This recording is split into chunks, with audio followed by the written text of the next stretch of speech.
At least there should be some intro music.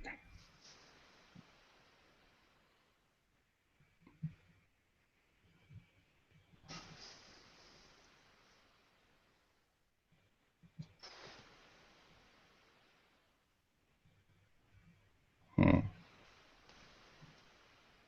Hmm. All right, technical difficulties. So, no intro music today. That is fine. I'll definitely get the intro in when I do the audio piece on the podcast. So no worries there. So Ben, uh, now I'm all thrown off. Welcome to Startup Dad Headquarters, where we're exploring the intersection between fatherhood, entrepreneurship, and life. And today's Startup Dads, as you can see, we're having some technical difficulties, but that's how it goes down. Backstage today, I have a wonderful guest, Ben Carlson, who I'm excited to have on the show.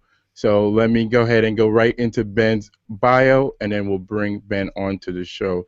So Ben grew up in rural Minnesota, where he spent the majority of his free time around his grandparents' farm. Armed with a high school diploma, a few credits from a technical college, and a desire to learn and better himself, he taught himself how to program in PHP. And in 2000, he turned his love of programming into a job building custom websites back in Minnesota for a failed startup during the dot-com bust. After missing a few paychecks at the startup, he went to work at Dennis Kirk Incorporated and ran the development team, which took the site from 900,000 per year to 36 million per year. Ben lives with his son in Frisco. I hope I said that right. Frisco, Texas. Ben, welcome to Startup Dad Headquarters. I'm really excited to have you on. Hey, Joel. Thanks for having me. Yeah, absolutely. And here we go, another technical difficulty. Yeah, absolutely, Ben. Thanks for being on the show today. And I was trying to remember how did we connect in the first place. It was on Facebook.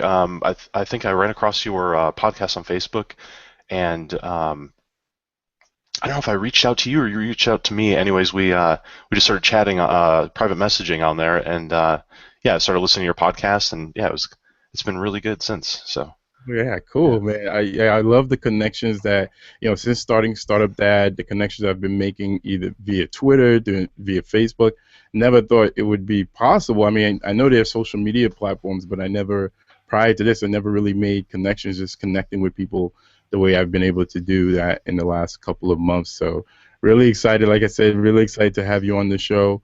Want to get into your Startup Dad story, but first, let's talk about what is it that currently that's exciting you about what you have going on right now? I know you're very passionate about your son, so Yeah. and we'll get into the family first segment as well. But share with us a little bit more about your bio and what's exciting you right now. Yeah. So I guess there's a number of things that are I think kind of interesting. There, like you said, my world revolves around my son. Having sole custody, it's pretty amazing. We just have a good time. We're always out doing something and getting into trouble somehow. Mhm. Yeah, I guess trying to find a balance between, it's the work-life balance, right? It's the ultimate goal, and yeah, I guess that's kind of what I've been striving for and challenging myself with, and now it's kind of I've been trying to take that up to the next level with this 5K a month challenge, which we'll talk about later. But Yeah, definitely want to get into the 5K a month challenge. And I think this episode, I feel like we're gonna have a really good discussion about fatherhood. And I know you shared with me something right before we hit broadcast, and I definitely want you to share that with the Startup Dad community. But before we go into that, we want to go into the family first segment. And I like to kick off this first segment with this quote: "No other success can compensate for failure in the home." Would you agree with that, Ben? oh yeah, absolutely. I think that's yeah, that's a golden quote. I love it every time I hear it. So yeah. Awesome. So with that said, we want to talk about family first. I asked you to submit a family fun photo. You submitted a wonderful photo of you and your son. Let's bring that up and share with us a little bit more about what's going on in the photo. a little bit about your son. You can see he has the first two teeth missing Yeah, there. So, yeah. This was this past fall summer at the Dallas State Fair here in Dallas, Texas. But yeah, we were just having a good time, and really I was choosing between a bunch of different photos from vacations, and excuse me. Uh, what I ended up doing is looking at some of the other people you've interviewed, their family fun photos. I thought I'm going to take this up a level, get the tongue sticking out, get the missing teeth in there, the sunglasses, the whole 9 yards. So, but yeah, we were just having a good time. I don't know if you can see at the bottom. There's ice cream, so we were eating ice cream at one of the stands, and yeah, it was a good day. So. nice. Now, how old is your son here? He's in this picture. He's 6, so he's 7 now. He just turned 7 in January. So Awesome. And his name? his name is Emmett, kind of like the Lego Movie Emmett. But he's 7, so obviously we were first. So Right. Exactly.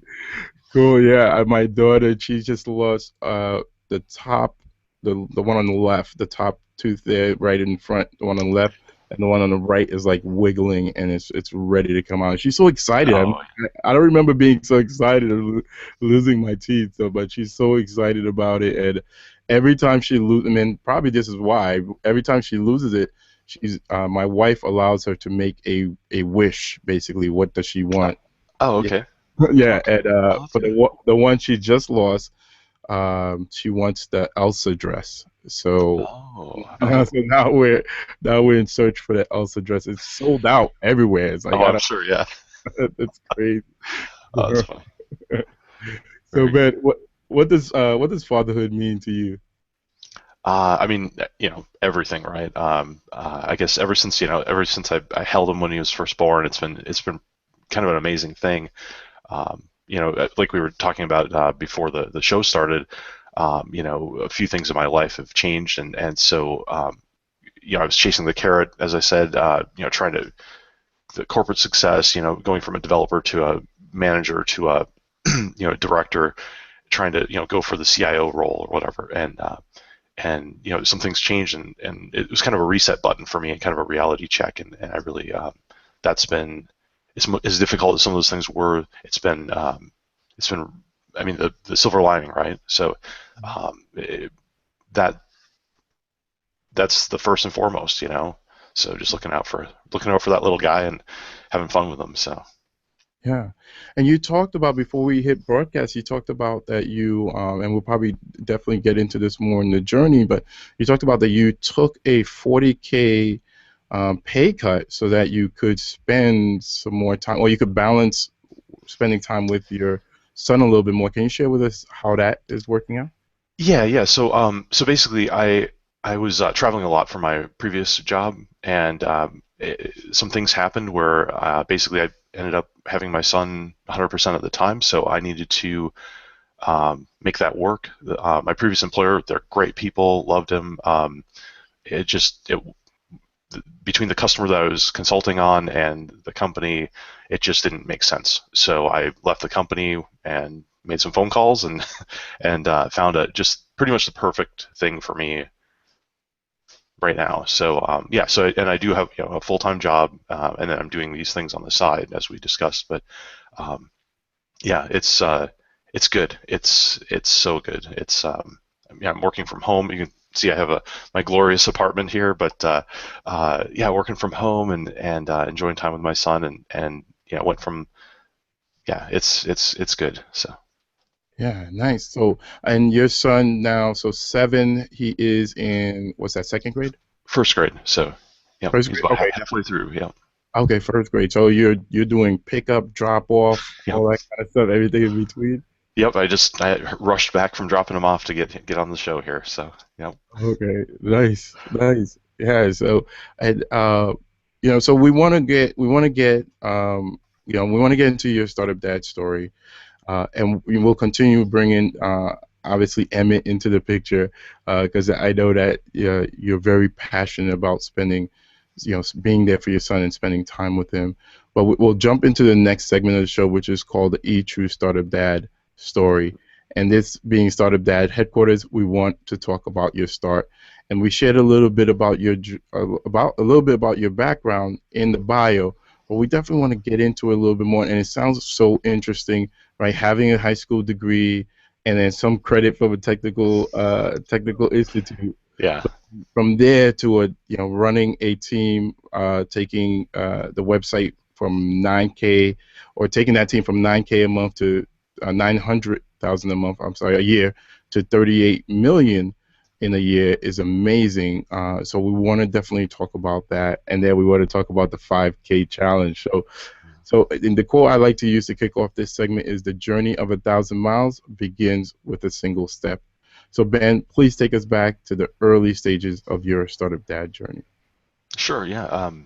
I guess I grew up in rural Minnesota. A lot of farming, a lot of family around, and I guess kind of fast forwarding a little bit. I graduated from high school, went to a tech college for audio recording, and very interested in music, and maybe not so much musically inclined, but I like music, so so I thought, hey, audio recording, great.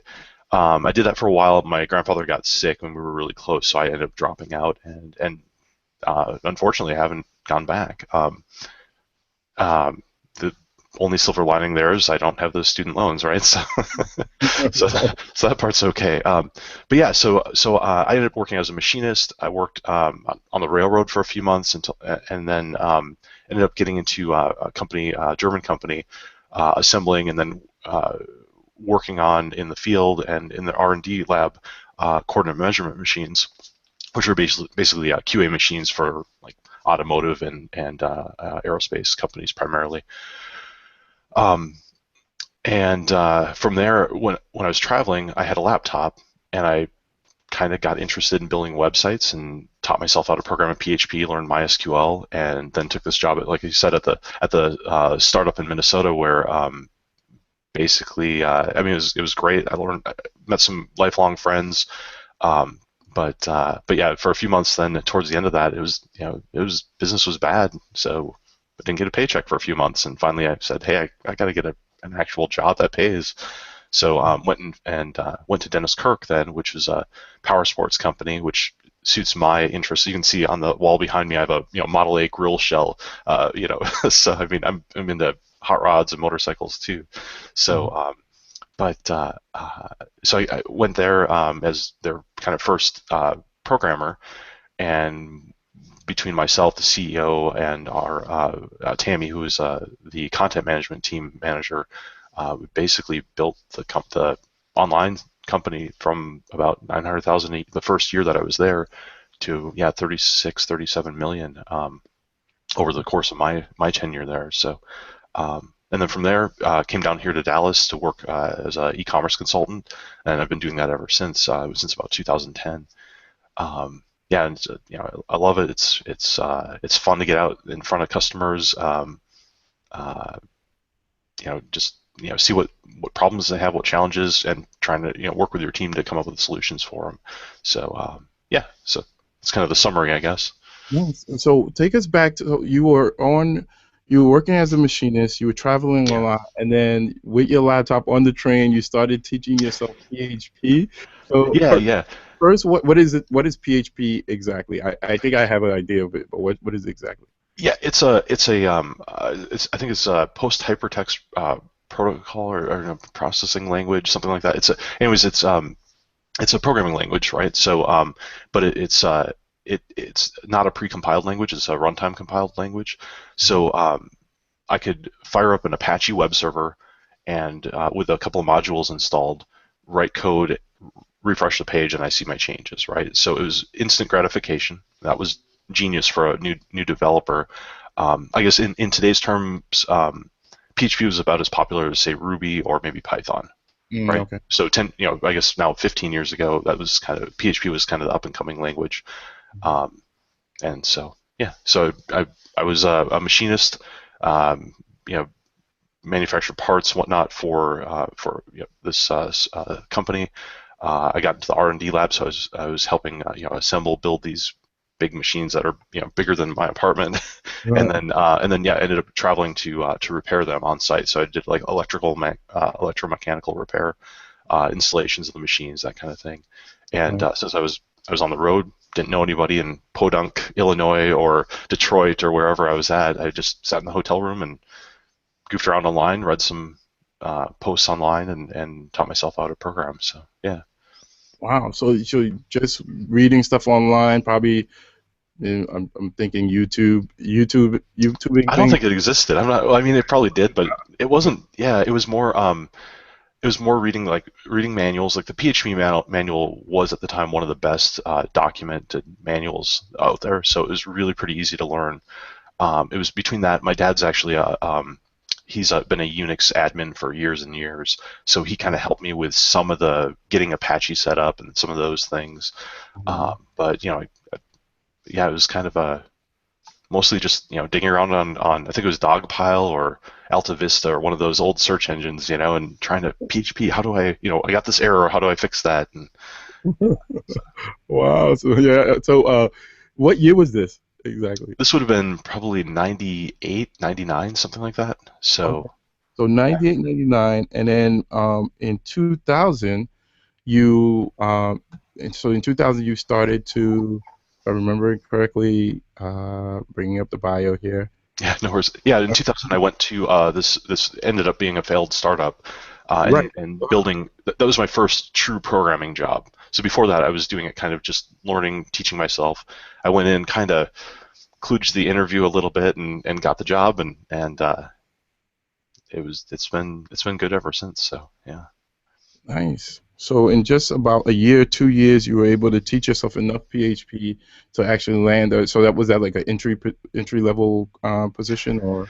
Yeah, absolutely. So yeah, I knew the receptionist from high school, and so we just got to talking, and I'm like, yeah, I really want to get into programming. She's like, oh, we needed developers. I'm like, great, I'm there. So yeah, No. so- What would you say was the catalyst that kind of took you down that path? Like, I mean, from a machinist to PHP. I mean, where's the connection there? right. So there really isn't one. I guess in machining, I learned how to use manual machine tools, Bridgeport mills, lathes, whatnot. But I also learned how to do basic CNC programming, so like G code and M code programming to take these huge machines that you can tell them, hey, I want to cut a circle, this diameter, or drill a hole this deep, that kind of thing.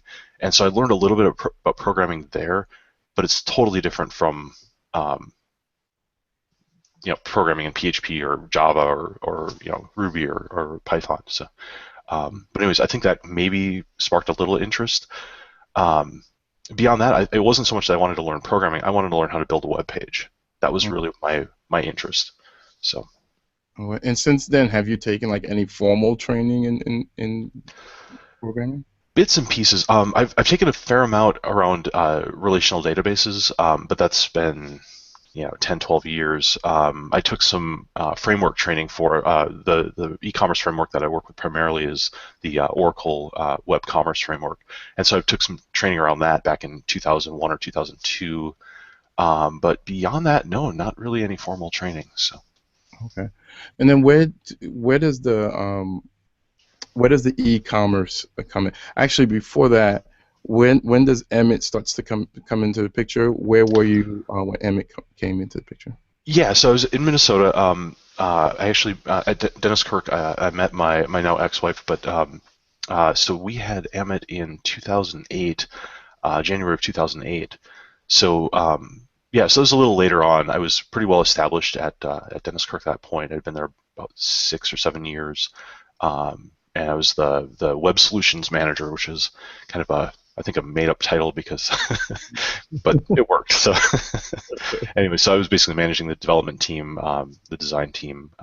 So yeah. Okay. And then when did you switch over to, if that's the proper word, when did you switch over to e-commerce? Oh, sure. So Dennis Kirk is a power sports. Traditionally, there was a catalog company, right? So they'd have an ad in the back of a magazine, a motorcycle or a dirt bike magazine, and they would sell on the phone or by mail. You cut out the card and mail in something. Okay. And so in, I think, 99, they launched their first website. That was before I was there. And they had gone up, when I started in 2001, I suppose it was. I think that's right. I think it was early 2001. Um, they had done about 900,000, or by the end of the year, I think we did about 900,000 online, which is nothing to shake a stick at, but that was their second or third year. And then from there, basically, I think the CEO was new, awesome guy. He hired me on as this kind of first technical person. We had a sysadmin and we had a mainframe programmer, and then I was the first technical hire for the website. Um, and then from there, we hired on a number of other developers over the next few years. We brought in some system integrators, some consulting companies to help us build out a site a few different times. And but we mostly did it in-house. I'd say probably 70% of it over the years. And yeah, so. Nice. All right, so now take us to this 5K challenge, right? Sure. So heading over to your website, and I think that's when we connected on Facebook, I clicked on something, I went somewhere, or maybe I Googled you, and then I found your website, and I saw this 5K challenge. I was like, oh, this sounds awesome. I gotta get Ben on the show. So Yeah. tell us about the 5K challenge. What is it? Where you're going with it? How long you've been doing it? Sure. I've been doing it since January 2nd, I believe. I had been thinking about it a little bit before, but actually was had a much lower number in mind, and I finally kind of said, you know what, I'm gonna man up and I'm gonna shoot for 5K, right? So I have from day to day, I have doubts that I'll make it. On other days, I'm going to blow it away by 3 times, right? But basically, the way I got there was I, I'm a little foggy on exactly who it was. I want to say it was the one of the guys from Product Hunt, or um, maybe Nathan Barry. One of these guys had done a 24-hour or 48-hour new product challenge, right? They had challenged themselves to create a new product, or a product they had been thinking about for a while, in a very short amount of time. Hmm. And then at the same time, then Amy Hoy, who I talk about a lot on my blog, just because she's such an inspiration. Even if some of our communications have not been, they've been very interesting. She's a very to the point person, and I totally respect her for that. It's awesome. But she did a book, which I won't say the exact title, but it's just insert a curse word, ship. It's just ship basically, and she did that as kind of an answer to this. I think it was Nathan Barry's his personal challenge. So she wrote a book about just getting stuff out the door in a short amount of time. And I kind of saw those two challenges, and I said, wait a second, okay, so I don't necessarily need to get something out the door crazy fast. What I need to do is or what I want to do is I want to 5 years from now, I want to be working for myself, right? So I need to take a step in that direction. So how do I do that? And I've been thinking about, this is an entrepreneurial show. I've been thinking about or playing with different things on the side for 5 years, 10 years, but never really committed to it. And this is kind of my commitment and public, hey, this is what I'm doing. Yeah. And as far as the blog goes, it's around what's working, what's not working, the embarrassing stuff that other people won't talk about because, whatever. I have a day job, I think I'm pretty established in my industry. I think hopefully people like me and will still employ me even if I fail at this. But I really think that if you don't put something out there and stick it to the wall and look at that every day, and you're kind of held out there as a maybe somebody's going to use you as an example or as a inspiration. If you don't do that, what do you have? It's a private little thing, and if you fail, no biggie, and this way it's a little more public. It's going to be a little more humiliating if I don't make it. But if when I succeed, you got to use positive words, right? When I Right. succeed at this, there you go. It's amazing, right? So. Yeah. So you just kicked this challenge off in January. Is it 5K by June, or like 5K like right now? When Gotcha. did, yeah. So my intention was to do it for a year, and during the year, this is kind of the parameters of my goal, of my challenge, right? So it's to have one 30-day period where I have $5,000 in revenue. So not profit, but just revenue. So I might have 4,999 going out the door in cost, right? But the idea is basically, if at some point, if I have $5,000 coming in the door during a 30-day time period, then I will have a reasonable customer base to say, to market additional things to, or to work with, or just get to know some good people that I enjoy working with. So. And do you have a product or service already identified, or are you still testing things out? So I'm writing blog posts about this right now, but that's been just an amazing challenge. I wanted to start day one from scratch, fresh, and follow Amy Hoy's sales safari as best I can. And I think the idea behind it is really solid. In practice, in what I'm trying to do, or the audiences that I have at my disposal, which are basically hot rods and motorcycles consumers, not companies, or e-commerce companies. I have a good number of connections now, having done consulting for a few years for some larger corporations that, or people within them, or the development community. So those are kind of my maybe two or possibly three audiences: developers and e-commerce companies, or just lumping all those together. And so, as far as actually having a product identified at this point, honestly, I'm still going through the sales safari. I've identified, I have a list, but I haven't nailed one down and said, this is it. This is the thing I'm going after, which is kind of frustrating 2 months into this challenge. It's March 2nd, I'm 2 months in, and I'm not really working on building out the product yet. So, so it's been kind of a challenge, and I'm writing about that in some of my blog posts here that are coming up. So.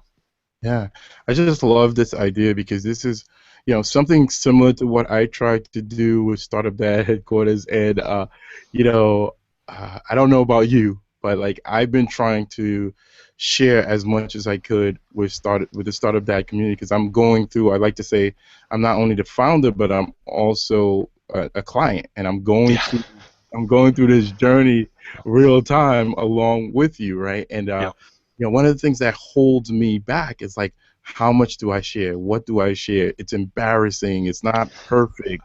Are you coming across those similar things with sharing your blog posts? And have you done any like video sharing as well? I haven't done any video yet. That's actually, I don't know. I haven't really thought about that too much. I like to write, and it's easier for me to sit down and write versus, my son's bedroom is right through the hallway behind me, right? So this is my desk, this is where I work, so I can type quietly, but I can't really do video quietly at night when he's sleeping. And anyways, but as far as the sharing, I guess my target audience, or what I think about when I'm writing, is myself. I think, kind of like you said, you're your own client.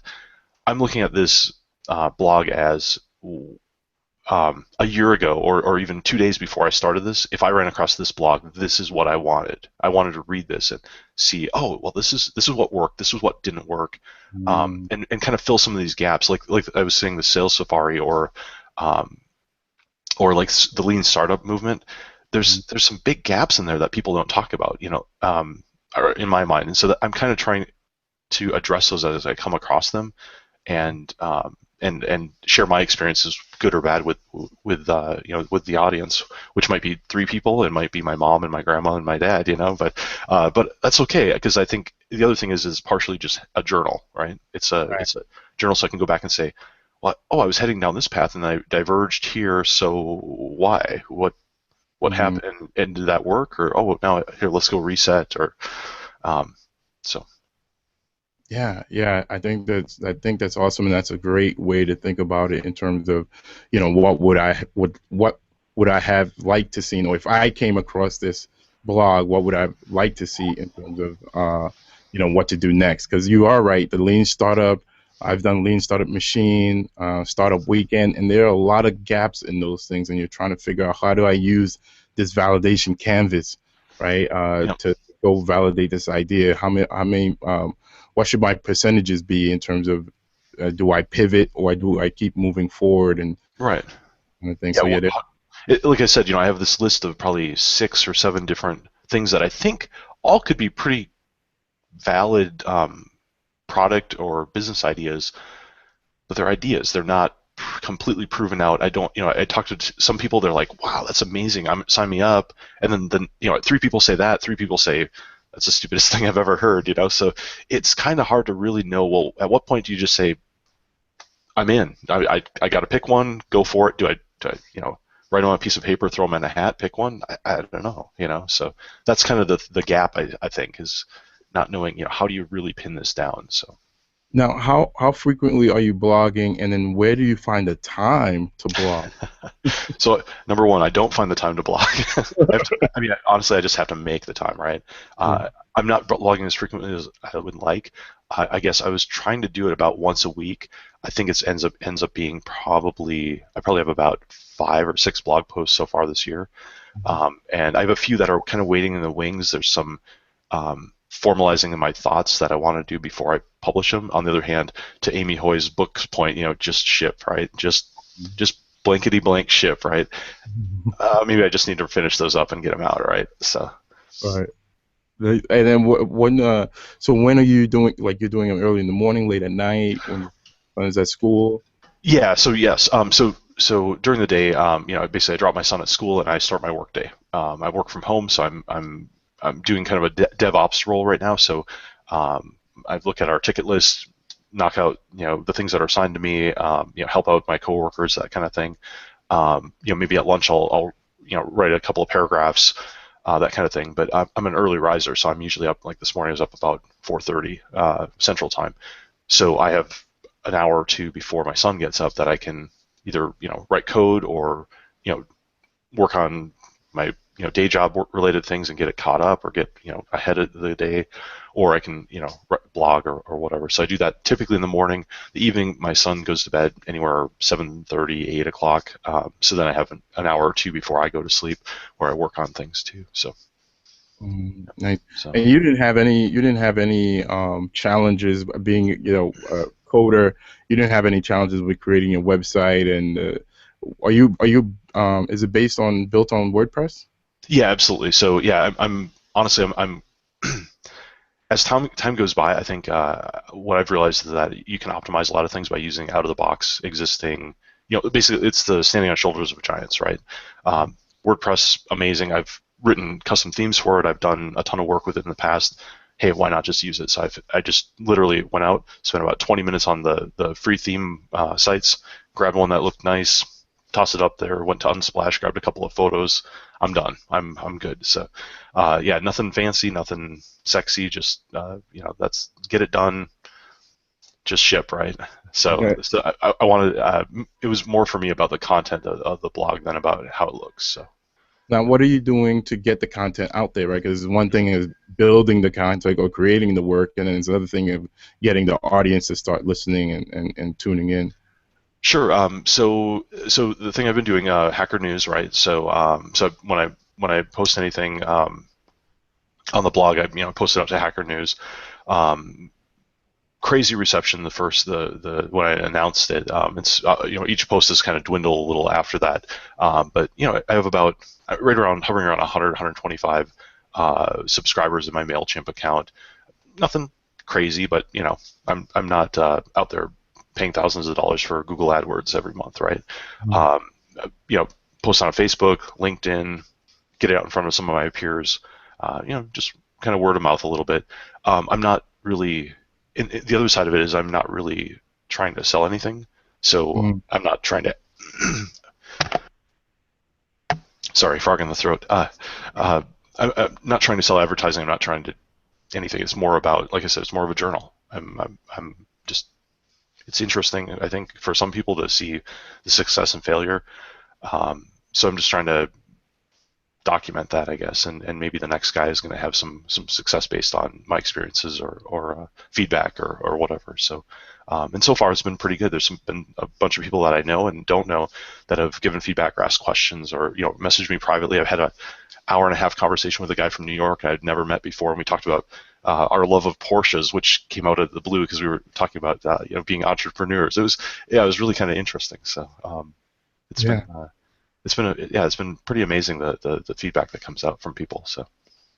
Well, Ben, I am excited about your journey, and I'm definitely going to be tuning in, and I know the Startup Dad community is going to be tuning in, and checking you out and seeing what you're going through, because I think you've decided to man up, and I think some dads are still kind of sitting back and waiting in the wings, or giving themselves excuses not to take that step. And I think it's so important that you do take that step and you start to ship it, like you mentioned. So thank you for sharing that with us. We do have to move on to the next segment of the show, which is called Real Dads Real Talk. And this is where we go deep and I ask a series of tough questions that we just can't skip over. Are Sure. you ready to dive in? I don't know, but let's go for it, right? All right. So we want to talk about doubts and fears. And I want to talk about, in your case, like, obviously you're doing a lot right now. You have your limited time. You have between spending time with your son, your work, and then now trying to do this on the side. I know there's a lot of doubts and fears, and I also want to talk about it from a standpoint of, you mentioned taking that leap in 5 years, like being able to take Yep. that leap in 5 years, kind of thinking through that as well, when answering this question, if you can.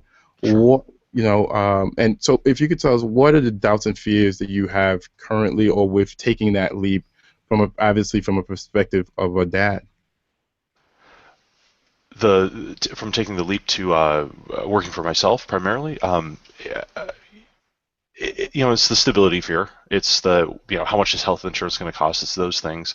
It's more blocking and tackling fears. It's things that are easy to research, figure out, and determine whether it makes sense at the time. So there's not a gun to my head saying that I have to work for myself in 5 years, but I kind of want maybe a Nerf gun to my head about it. Something that you know what I mean. Like, you kind of want to have. If you don't put a goal out there, that's kind of what our discussion is, or my blog is. It's that motivation. It's that dedication to moving in that direction, right? So I put my goal out there, and maybe it's 4.5 years, maybe it's 7 years, but I'm moving in the right direction, right? So, Yeah. so my fears are probably more around, not so much around making that change, but around making sure that my son sees that I'm doing everything I can for my day job, but also working hard on this other goal that I have. I mean, maybe that's a better way of Yeah. framing the question or the answer. Yeah, yeah. And how are you?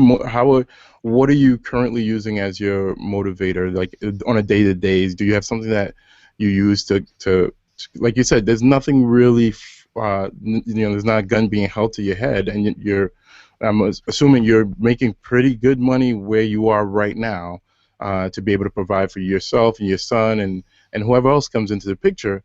But what are you using to motivate you? Because 5 years could be pretty long down the road, and you could wake up, I'm not going to do anything today. I'll do it tomorrow. And Yep, gotcha. Yeah, procrastination is I'll do that tomorrow, right? Yeah. There's so it's really interesting. I didn't think about this.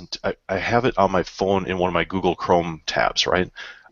There's a article or a blog post that was written, and I had no idea who it was by, but it's basically motivation versus dedication. And so motivation is kind of a temporary, transient thing, right?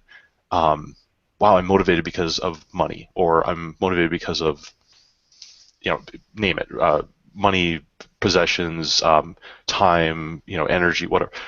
You want to get fit for a 5K. Your motivation is that you've signed up, you spent the $50 to register, so you're going to go out and do some running, right?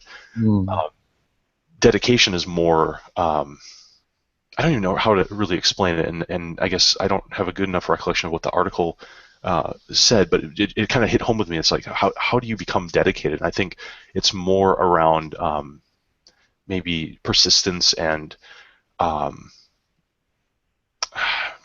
kind of at a loss for words on it. But anyways, I guess motivation versus dedication. I guess I'm trying to think in the dedication standpoint.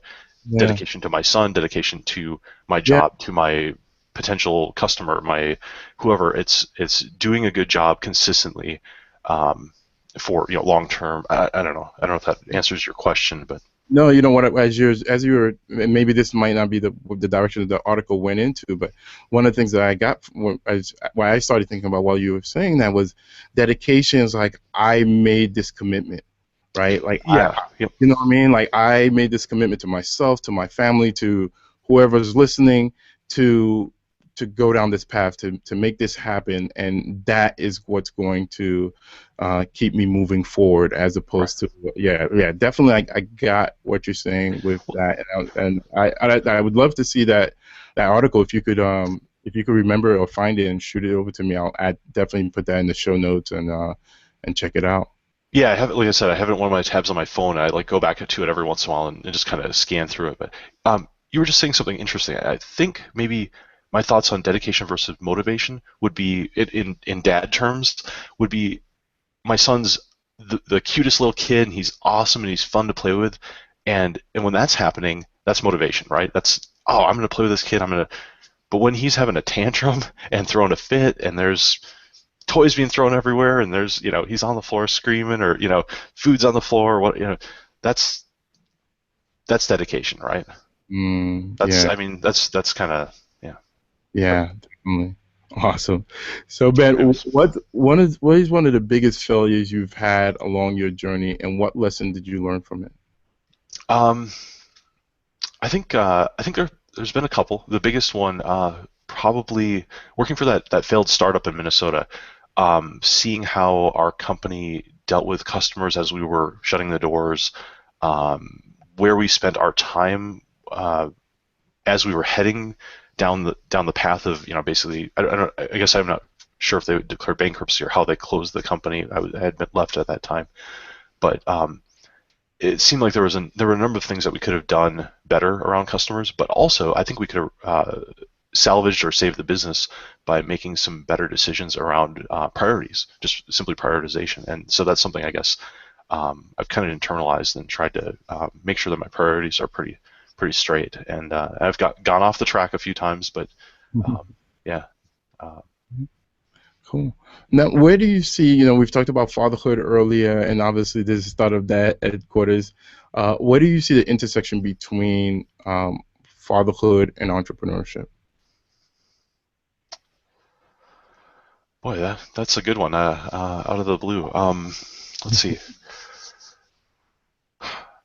I don't know. I mean, for me, they kind of go hand in hand. One of the things I think of is like the legacy thing, right? So, maybe this doesn't answer your question exactly, but for me, I look at working for myself as being something where it's not just myself, but it's either working with my son eventually, 10 years from now, 15 years from now, or um, working for myself and showing him that he can do the same.